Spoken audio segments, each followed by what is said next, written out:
Hey, what's up guys? Kane here with XBLA fans. I'm going to be giving you a quick taste of Overcooked 2. So I got Blizzy to join me for this one. He's writing up the review on xblafans.com.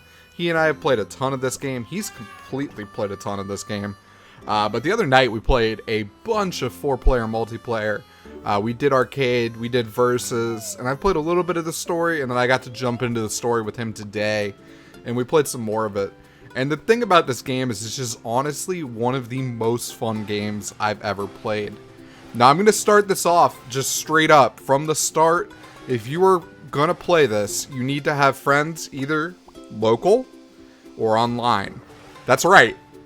It's really nice. This one has online multiplayer. I know that the original Overcooked did not, and that was a complaint for a lot of people, because while couch co-op is great, and couch co-op in this game is absolutely fantastic, because you're gonna like have one moment of just hating each other, and the next moment you're gonna be cheering with each other because you're just gonna be so excited that you actually accomplished what you're going for.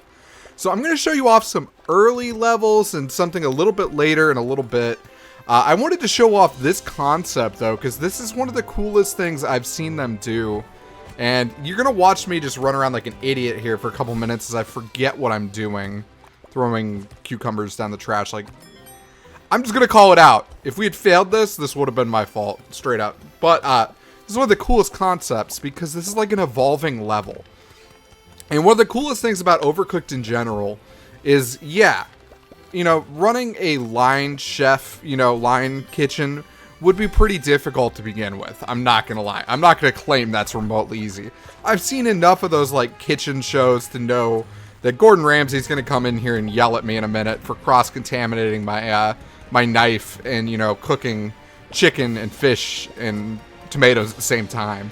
Like, I'm doing a lot of wrong things. This game doesn't really care. You can do that. You can throw your food on the floor. Do a lot of things that just make your life a little bit easier in the concept of the game. So, honestly, keeping up with these orders would not be that easy to begin with. Now you throw in the fact that these levels change. Recipes, you know, continue to evolve. You keep getting more and more complicated things. Your ingredients are going to move around. You're going to randomly have things go on fire. Some of the levels, you're literally going to be having to go through like little teleporters. You're going to have, you know, rafts that you have to throw things across because you could no longer walk across. They get crazy. And when you add that element into this game, it becomes really, really fun. It stops being, you know, kind of like a work simulator at that point and just starts being absolutely crazy.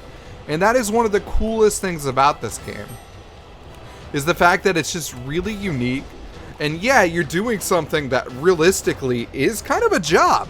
You know, this is a job that actual people have, you know?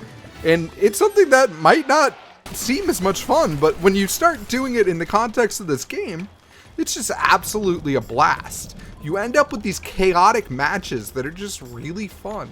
And one of the cool things I like about Overcooked is a lot of games, you know, they're not cooperative in this sense. Now, the game does have a versus mode. Don't get me wrong. The versus mode is actually really cool. It's a really cool versus mode. Because one of the things I loved about the versus mode, and I don't have it in this video, I'm going to link a card in the description or whatnot. If you guys want to see some versus action, we have some of that. But we would have needed 4 people for that, and I didn't have 4 people while we were filming this tonight, unfortunately. But the versus mode just gets absolutely chaotic too, because you can run around and you're competing with a friend against 2 other friends. You can steal their food. You can just go crazy here. You can just like cause chaos with each other. Like, I was throwing fish and shrimp at the enemy team, just trying to, you know, throw them off their game. Because, you know, like, you can literally throw ingredients now across the kitchen. And it's actually a legitimate strategy, both to get the ingredients across the kitchen quicker, and also to kind of mess with your opponents. You can sit there and you can just throw stuff into their zone, and it kind of clogs things up if you clog up their counter space. That's one thing you'll learn really quickly in this game, is that plates are a priority, counter space is a priority. You got to make sure that you keep things clean and organized so that you can actually, you know, plate your food correctly. So if you've never played Overcooked, the way this game works is you see those recipes at the top. Gradually new ones will continue to come in, And we have to serve the food before, you know, the customer gets upset. And if you serve them in the right order, you're going to get a bigger tip. And that's what's going to see that, you know, on fire indicator down in the bottom left. That's what kind of gives us our multiplier. And that's what's going to allow us to get these higher scores. So we got to make sure that we, not only do we serve every customer without losing their order, but if we can keep doing them in order, we're going to continue to get that extra bonus. And that's really cool. And that's what's going to allow you to just kind of push for these higher scores. And it becomes a game where you sit back and you're like, okay, I only have 2 stars on this level. I need to get a 3rd one. Even though you've already beaten it, you're going to come back and you're going to want to play it and you're going to want to get that. And the cool thing, like I said about this game, is you have to work together. This is a good example of a level where that's going to happen because there's 3 different moving platforms here. There's a lot of time that you cannot get from one platform to the other. So you got to sit back and you got to plan ahead a little bit. And you got to make sure that you're doing things to make sure that, you know, when the platform is no longer accessible, you're ready. And the cool thing about this game is, especially when you're playing with 4 people, each person kind of has their own job and their own role. Like right now, I'm kind of the food prep guy. I'm running around, I'm food prep panda. I gotta, you know, get all that food ready. I gotta throw it at Blizzy. Blizzy's an eagle over there just cooking all the food. You know, he's plating all the food. And I'm just gonna try to run around and serve stuff for him when he's ready. The nice thing about this level in particular is you don't actually have to, you know, wash dishes. That can become one of those things that kind of bottlenecks you. Because a lot of times you'll be sitting there and you'll have, you know, these different cooking instruments and they'll be cooking, you know, they'll be full. And then you got to figure out how to plate your food so you can start cooking again. And without the plates, that's kind of going to, you know, get you behind. But, like, a lot of the levels just get really unique. I'm not trying to spoil anything here too much for you guys, because I want this to be a game that you can still kind of go back to and enjoy and see things for the first time. So I'm trying to pick some earlier levels and not really anything too crazy. But honestly, they get nuts. And this is a good example of just a fairly simple concept. That minecart just moves, and that changes things up a lot. Because, you know, when it's on the one side, it's a lot easier to just kind of get there and cook them. But, I mean, you still got to move stuff around and make sure that you're not letting things just light on fire and whatever else. And obviously, some of these levels have, like, chasms in the middle. You can easily fall into them, especially when you're trying to bump each other around, trying to get through to one different area. And the game just does a lot of things right. One of the things I really like about this one is the introduction of the throw mechanic and the way that the levels use it. The fact that that exists just changes things up dramatically, because you can just add a lot of teamwork there and also a lot of different other kind of elements there because of the way that it allows you to get things from one side to the other. Now, obviously, you can't throw fully plated food. That would just be chaos. But at least you can throw, you know, like uncooked meat and cooked meat at each other.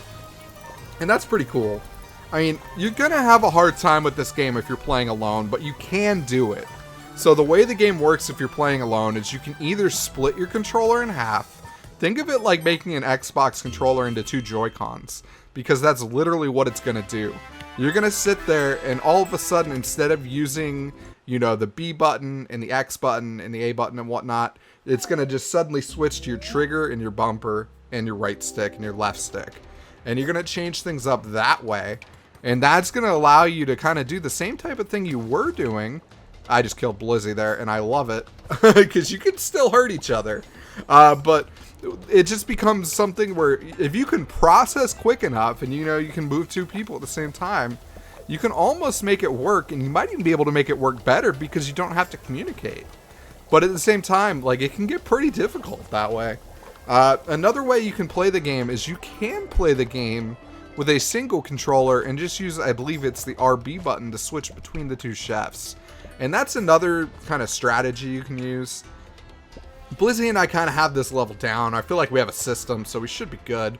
Because it's one of those things where, again, this is another unique mechanic where you have to move this kind of central cart between the 2 kitchens.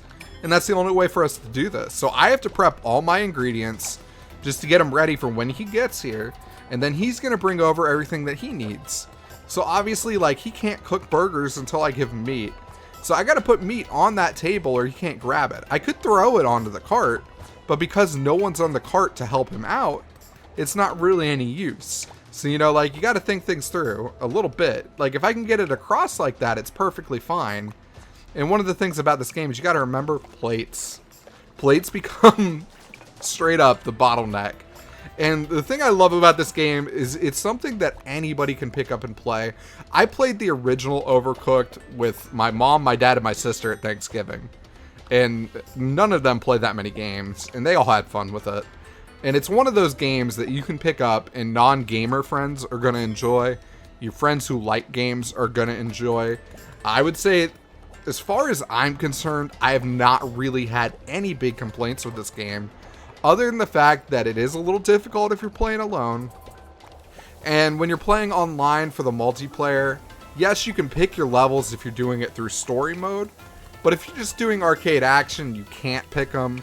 But obviously, that's not as big an issue if you're, you know, with a group you know, because you can just go into your story and pick them that way. The difference is if you're doing versus, you don't really have that kind of control. You could only just pick the setting. You can't pick the difficulty. And it would be nice to be able to say, okay, I want to play these guys at level 5-2, you know, and I want to see who can do level 5-2 best. I mean, I'm not sure every single level was optimized for versus. I'd actually have to, like, look into that. But that might be why that exists, now that I'm thinking about it as I'm talking. But, I mean, it would be nice if you could have a little bit more control over what levels you end up on. Obviously, it's less of an issue now that the story mode is working. Because when we were playing without the story mode working, you had to play through arcade. And that just went live today. So we've just been able to kind of test out the multiplayer today, and that's why I kind of waited for this video. But I just want to say thank you guys so much for checking this out. If you guys have any questions about Overcooked 2, please don't be afraid to ask. I am more than happy to answer them. I've had a blast with this game. I know Blizzy's had a blast with this game. Our review will be going up when the embargo lifts, so this is not our formal review.